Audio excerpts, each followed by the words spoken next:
And welcome into another exciting edition of Locked On 76ers. He's Keith Pompey. I'm Marc Farzetta. And I have a funny feeling the 76ers are going to be subscribing to a fun and gun, run and gun type of offense with all their guards. We'll talk about that on today's show. This is Locked On 76ers and the Locked On Sixers YouTube channel.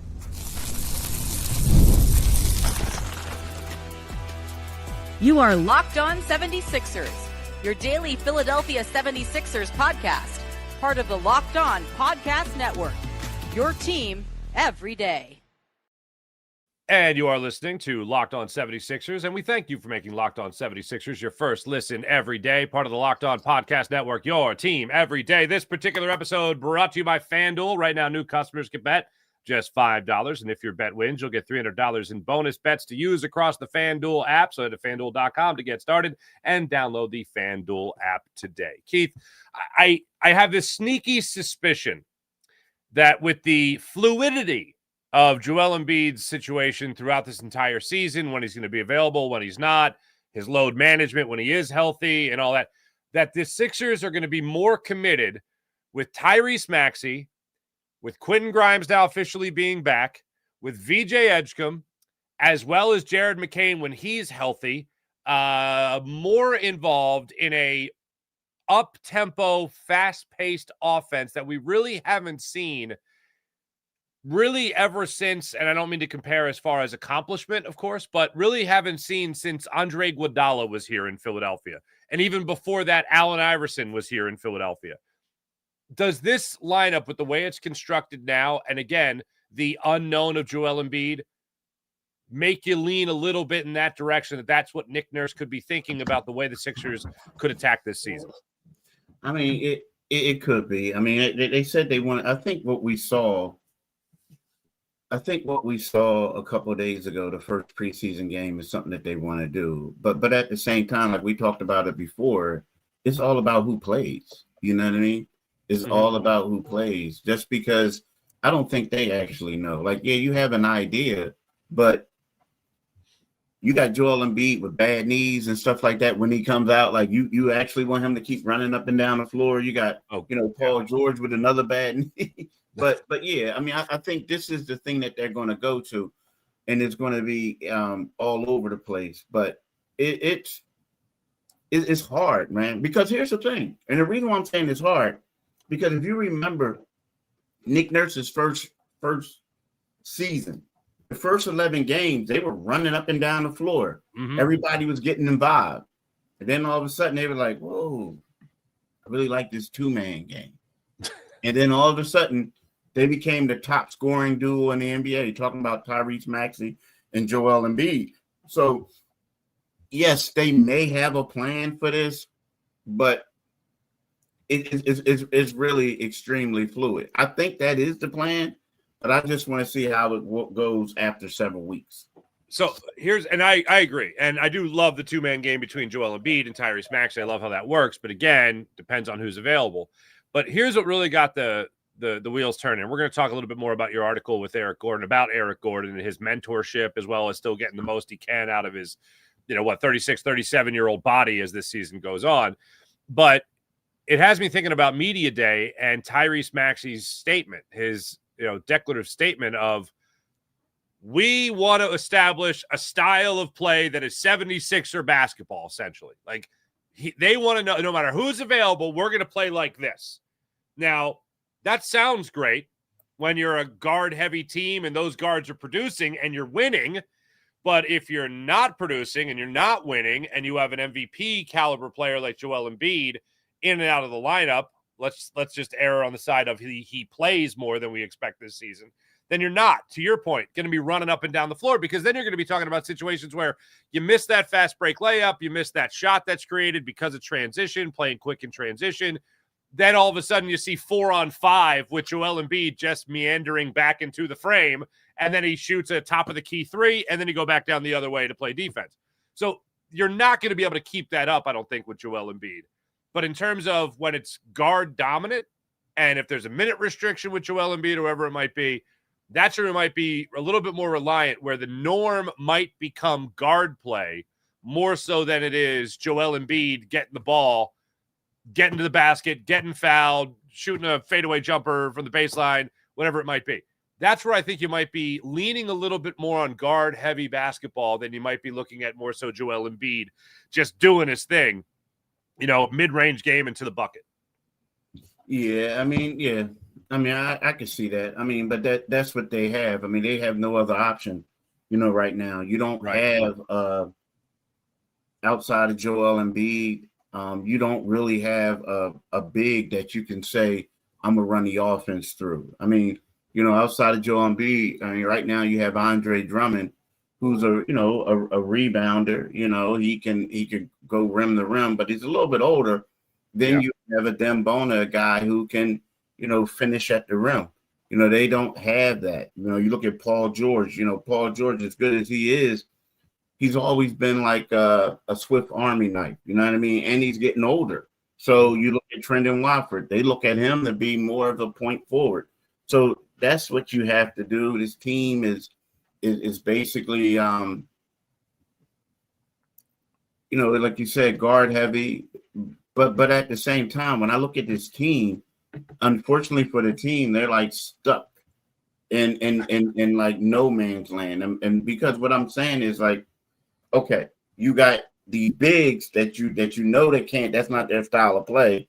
Mm-hmm. Talking about Embiid and stuff like that. But you also have these young guards, and you want to do that. You want to utilize that. So yeah, I mean, we'll see the running gun, but we'll see. Like, here's the thing: we saw the running gun in Abu Dhabi, but we also saw how it led to a lot of transition points at the other way too. You know what I mean? We saw a lot of it. So we'll see. Yeah. The other thing is, do you think that's what Tyrese Maxey was talking about when he was saying we're going to I don't think he was just talking about effort. I don't think he was just like, hey, Sixers fans, just so you know, when we come out, we're going to be playing all out. Like, I don't think he was talking about that. I think he was talking about a specific style or brand. I'll use that word, brand of basketball. And it's really the only basketball that I really see him excel at is when you could really see him get that motor going. You could see him use his quickness and his speed. Nick Nurse has used it in times, especially in inbounds plays.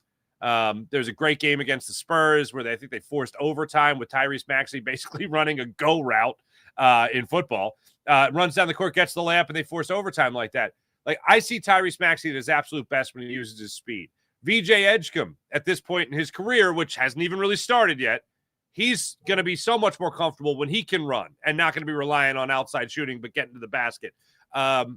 You do have guys, and I think that also goes into it, where if you're driving in the lane in transition and your lane gets cut off, you could kick it out to a Kelly Oubre, maybe an Eric Gordon, a Quentin Grimes, a Jared McCain if they're not running the point or running the break. And all these guys that I mentioned, you're talking about Eric Gordon, Quentin Grimes, Jared McCain being 38, 39% three-point shooters that can knock down those shots as well to create those opportunities out of transition. So it just looks like the way the pieces to this puzzle fit in best and most frequently this year look like up-tempo is the way to go. Yeah, it does. It does if Joel Embiid and Paul George don't play. Outside of that, I'm no offense, man, and I hate to say it, but they ain't beating a lot of teams playing that. No, I agree. If we're going to be real, like, they're just not. You know what I mean? It's like, the way it is. I mean, yeah, if you want to develop and you want to get some things, you may steal some games on a couple nights. But, but also, and I also think that, they want to do it. They want to play that way. And they think that's going to be able to sneak up on a couple teams.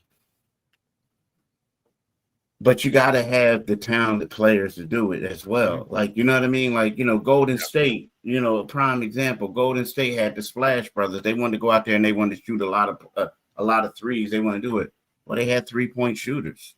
Mm-hmm. They had that, so, and I get it. The Sixers are going to be optimistic. They got to say all that. But at the same time, man, we keep talking about it. It ain't about the X's and the O's. It's about the Jimmy and the Joes.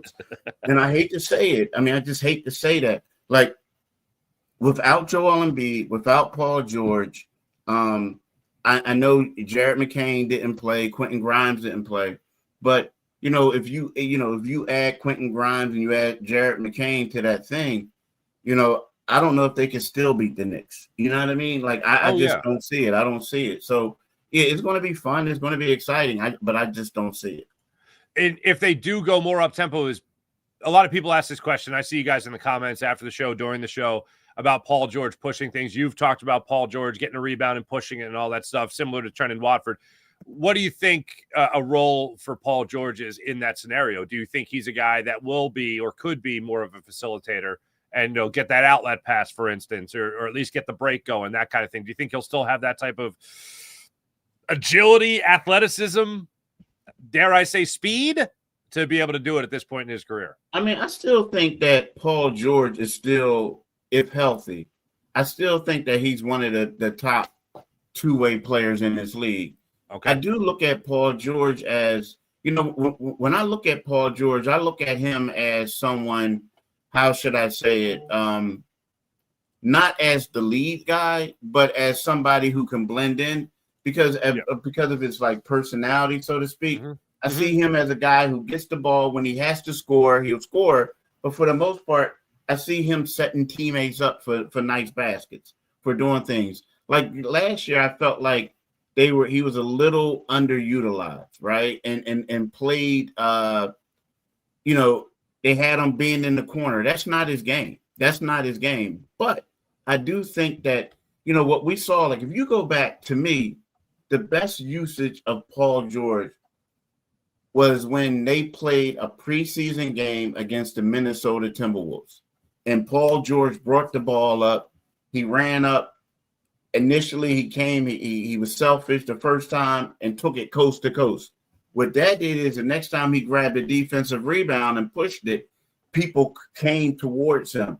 And then he did a bounce pass to Kelly Oubre. Kelly Oubre gets a dunk. To me, that's the best usage of Paul George, right? That's what the Sixers need for Paul George to play like. And if he does that, I feel like the Sixers will do well. I honestly do. All right, let's hope for that. All right, when we come back, I want to talk about Eric Gordon, not only his leadership, but also his role on this team. I just talked about him as a potential three-point shooter off the bench. You've talked about him like that as well, but also his role in making sure that a guy like VJ Edgecombe and a guy like Jared McCain reach their full potential. We'll talk about that and more when we return. This is Locked On 76ers and the Locked On 76ers YouTube channel.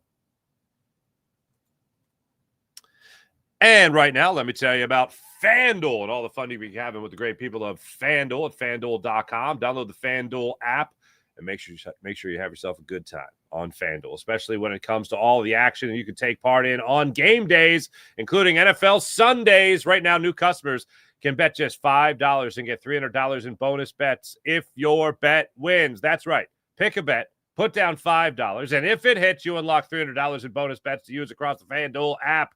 I love how FanDuel gives you so many ways to play. You can get in on parlays, player props, and even follow the live lines during the games to make watching football, basketball, baseball that much more exciting. Get a little something riding on the game? FanDuel can help you do that. Whether you're a casual fan or love diving into the statistics, FanDuel makes every game day experience that much more exciting. So what are you waiting for? Head to FanDuel.com, download the FanDuel app, and get started on it all. And new customers, you bet $5, you win that $5 bet, you get $300 in bonus bets to use across the FanDuel app. So head to FanDuel.com right now to get started. That's FanDuel.com, and download the FanDuel app today to get started. So, Keith, you had talked about in your article today at Inquirer.com, Eric Gordon's not only mentorship, but also role on this team. Mm-hmm. First off, just as an athlete, let's talk about what you expect from Eric Gordon. I know you've talked about his three-point shooting percentage, his ability to help the team from the outside. What do you think he's got left in the tank from a talent and physical standpoint before we get to the leadership? You know what? That's a great question because I don't know. And I'm going to be honest with you. And I know, like, some people might say, come on, Keith, like, what are you talking about? You saw him out there, right? Now, here's the thing.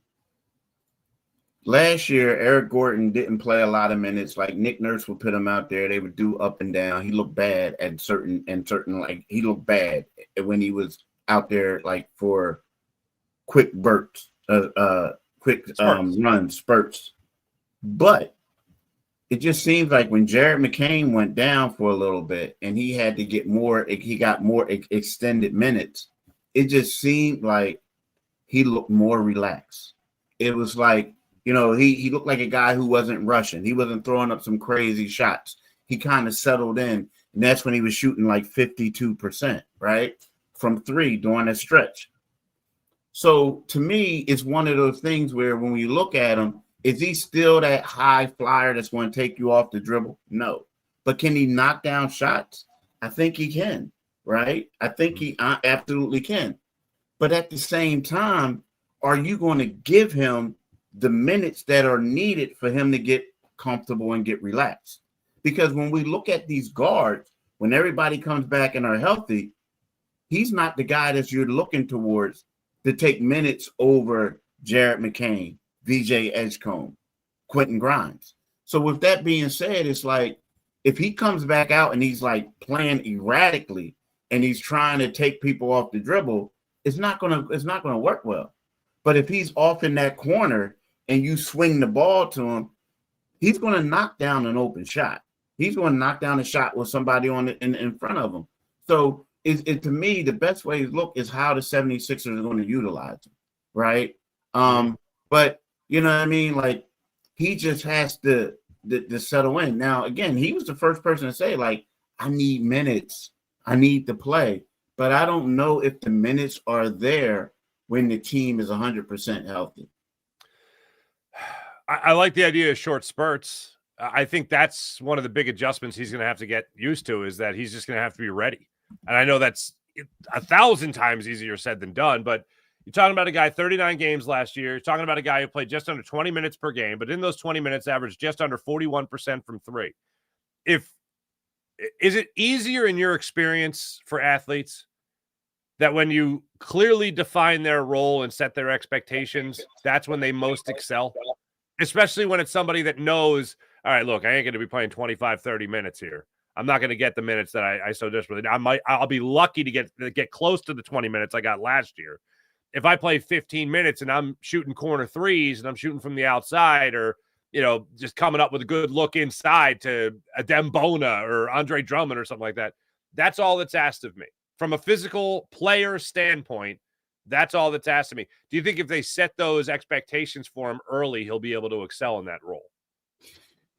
Yeah, I mean, I think that at this particular time, the best role for him, if they give him that thing, but I think the best role for him is if you want to be honest, if just come in and make shots, don't try to do too much, keep it simple, right? You know what I mean? Go off in the corner, if we're gonna. So here's the problem. If they're trying to do this up-tempo style of play, he's going to look old. Yeah. He's going to look like a 36-year-old guy playing in his 18th season. Just get to the corner, Eric. Just get to the corner. Get to the corner and spot up and hit a couple threes. But I do not look at him, and I get it. Right now is him. He wants to show out and prove what he's going to do. But Eric Gordon is also a guy who they gave him a player option. He did the 76ers a favor by opting out. Well, actually, he got more money, to be honest with you. But he opted out. He took the veteran minimum. And the reason why I'm saying he got more money is because it worked well for both sides, because the 76ers only have to pay him. They're only on a hook for I believe it's 2.6 or whatever. But the rest of the money, the Players Association will pay, right? So they both got paid. But let's be real. If it wasn't for his relationship with VJ Edgecombe, and if it wasn't for, and this is probably more so than anything, if it wasn't for the fact that they gave him a player option, he probably wouldn't be here. You know what I'm saying? Yeah. He wouldn't be here. So when I look at him, he can go out there and do stuff. But I think the fact that, and a lot of people fail to realize, when he was in high school, his nickname was Air Gordon. And it was so people forget that. This dude was a high flyer. The stuff that we see VJ Edgecombe doing, he did it. But he could shoot the ball. Like he was more polished than VJ Edgecombe at this time. I remember like it was yesterday. His high school played Michael Jordan's son's high school team, and Jordan was in the stands because it was like Air Jordan's son going up against Air Gordon. So what happened? It was, dude. I'm telling you, that's amazing. What, no, I believe you. I'm just saying it's wild. So what happened is he got older. Sometimes you lose a little bit of your athleticism, and he developed. He became more of a shooter because guess what? He realized while he was athletic, while he was playing with James Harden, while he was playing with all these other guys, Chris Paul and all them, they always needed a shooter on the floor. So for him, it's one of those things you look at him and saying, yo, this dude was better in his prime or more well-rounded than VJ Edgecombe. Let's use him as a mentor. Mm-hmm. Let's use him as a mentor. And that's what they're doing. That's what they're doing. So to focus on that aspect of it now, how valuable do you see him really being? I mean, I think this is tremendously important. So how valuable do you see Eric Gordon being in the development of VJ Edgecombe? I see it a lot. I see it great because it's somebody that trusts you. And not only that, like here's the thing, like Eric Gordon, he's from Indianapolis, Indianapolis native, but his mother is from the Bahamas, right? I feel like when we have these guys who are quote unquote like international players, they take a more pride and there's more togetherness with these guys than it are with Americans. So many Americans on the team. Like every year you got a different core, right?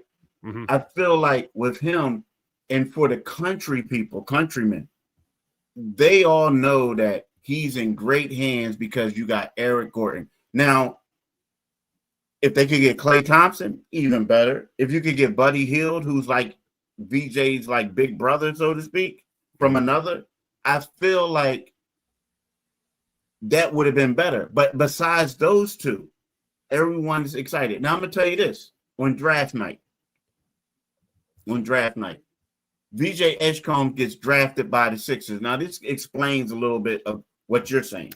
He gets drafted. There's a couple of Bahamian media members there.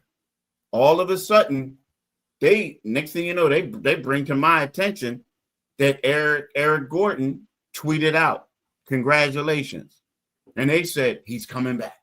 He's coming back. He's going to take care of our guy. That's what Eric does. So, from that aspect, I think that is real, right? Mm-hmm. But at the same time, I do think that Eric, when you go out, this might be his last year. You want to show people like, yo, I still can play a little bit. So I'm pretty sure he wants to show he can shoot, he can do certain things.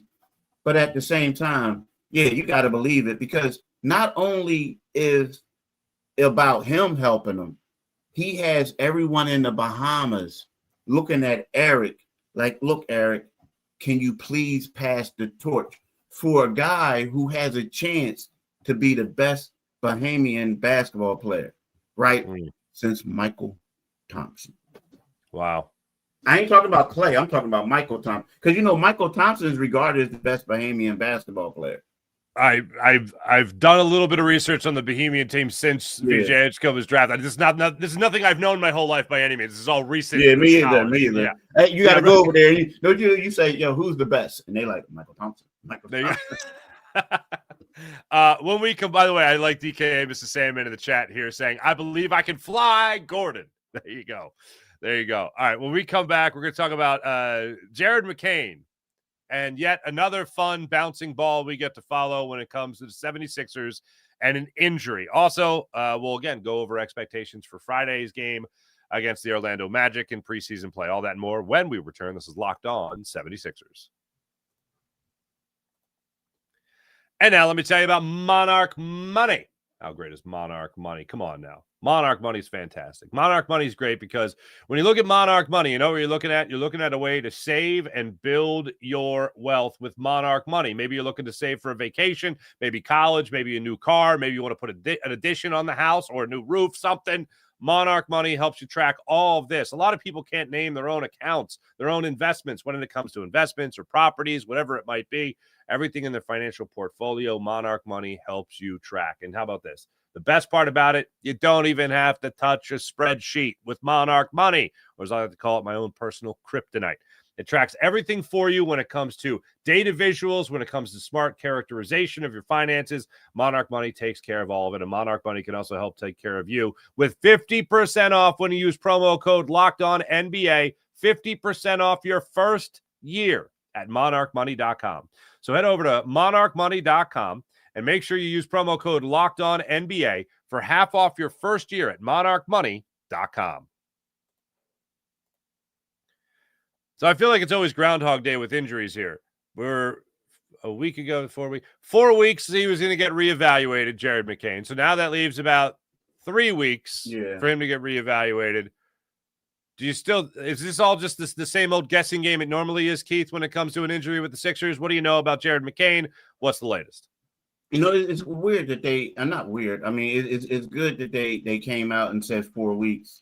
Typically, this injury is a 4 to 6 week injury. Now, some people say if you don't have surgery, it could be that way. If you have surgery, it could be longer. But you know what I mean? Like, it's great when you go online nowadays. Some people think that, this is the gospel. This is the gospel. And I saw 12 weeks online. Yeah, one time. Well, I saw, exactly, like 12 weeks. So the thing is, from what I read, it was like it could be a 4 to 6 or more. I feel like when we talk about Jared McCain, again, initially, I don't think that he's just going to rush back. The scary part to me is like it's his shooting hand, right? If it was his non-shooting hand, you say, look, bro, just wrap that bad boy up, right? Some people in the playoffs, they say, bro, wrap that thing up. Yeah. But to me, I think that it's one of those things where we got to see how is it with him dribbling the ball? How is it with him shooting the ball? How much discomfort is it? And then you look at it and you say to yourself, okay, how good is this team going to be? It's like, to me, there's a lot of different things. Now, again, I'm pretty sure Jared McCain hasn't played since December. The man wants to come out and play. Like, I get it. He wants to be out there and he wants to play. So with that being said, I'm pretty sure he wants to rush back. But if I'm the 76ers, depending on how this season goes, I don't know if I'm going to rush him back to play, if that makes sense. Like, again, if it's cool, you go ahead. But from what I hear, is a 4 to 6 week thing. Today is the first practice. You know what I mean? I'm pretty sure he was in the practice facility with the last couple of days with the team. But today is going to be the first day that we're actually going to get some official word on, how he's going, how everything is going. All right, look forward to that. So set the table for me for today. When it comes to practice, what are the expectations? What are they going to do down there in Camden? You know what? I'm pretty sure they're going to get out there and scrimmage. I think the main thing is, the biggest question mark is how much is Quentin Grimes able to do? Like, okay. Embiid, I think they got Embiid on one day you go, the other day you don't go. That's important. But I want to see what is Quentin Grimes doing. Who's he running with too? Like, is he running with the ones? Is he running with the twos? Of course, Embiid. We talked about it before. We talked about it before. Like, I want to know what Trendon Watford is able to do. You know what I mean? So, that's what it is. I want to see all that. I want to see all that. And this guy is talking about plantations to the Bahamas and South Carolina. Mr. Sandman. Yeah, this dude. And do you see the name? Yeah, it was. He was the guy who did the slavery revolt. And I did not know that. Yeah, it's called Pompey Park, and he is right. I got some cousins that live in South Carolina, and I got people from the Bahamas. Is your family line? Your family line? I mean, that's what you never know. I mean, that, but I do. It's crazy though. I don't want to go off subject, right? So we live in the Philly area, right? There's not too many Pompeys, right? Right. So there's this town in South Carolina called Manning, South Carolina. Okay. And I'm a reporter at the Myrtle Beach Sun News, and there's a playoff game. So I go down there and I check into the hotel, and it's like, normally people was butchering my name. They're like, hey, Pompey, how you doing? I go to the football game. The quarterback was Pompey. The tailback was Pompey. It was like 7 dudes on that team named Pompey. Got to the point, people said to me, they're like, where are you from, man? And I said, I'm from Philly. And they said, welcome to Pompey town. The whole town was Pompey's, dude. It was ridiculous. Oh, that's wild. And it was crazy. So then, there's a place called Mullins, South Carolina, and a bunch of Pompeys there as well. And then Hickory, North Carolina, a bunch of Pompeys. So it was like kind of the first time it was weird because normally up in the Northeast, it's like people say Pompey, there's not too many of them. Yeah. But when I went to that town, it was cool. It was cool. That's pretty wild, man. Yeah, it was How pretty cool wild. Is that? But yeah, it all started from the but then the Bahamas, there's a guy and there's a park. There's a civil rights museum, right in Nassau, right where the boats dock at, and then there's a park called Pompey Park. And it was weird. Last time I was there, the guy Kai Carlin was telling everybody, "Look, that's Keith Pompey," and they wanted to take pictures of me. And all it was crazy. It was crazy. Oh, that's all. I could see Kai doing that, man. That's so funny. That's awesome. That is awesome. I don't know where I go from there, but I appreciate everybody else in the chat. That's great. Yeah. Keith Pompey, Marc Farzetta. Keith, you're headed over to practice. We look forward to talking about it tomorrow on Locked On 76ers, so make sure you guys tune in for that. In the meantime, make sure you guys are following Josh Lloyd, by the way, as he hosts the #1 fantasy basketball podcast, giving you daily tips on helping you win your league and also making you a smarter NBA fan. You can find Josh Lloyd on Locked On Fantasy Basketball on YouTube or wherever you listen to your podcast, part of the Locked On Podcast Network, your team every day. For Keith Pompey, I'm Marc Farzetta. We appreciate you guys liking and following and subscribing and all that type jazz on YouTube and all the people on the podcast as well. Talk to you guys tomorrow.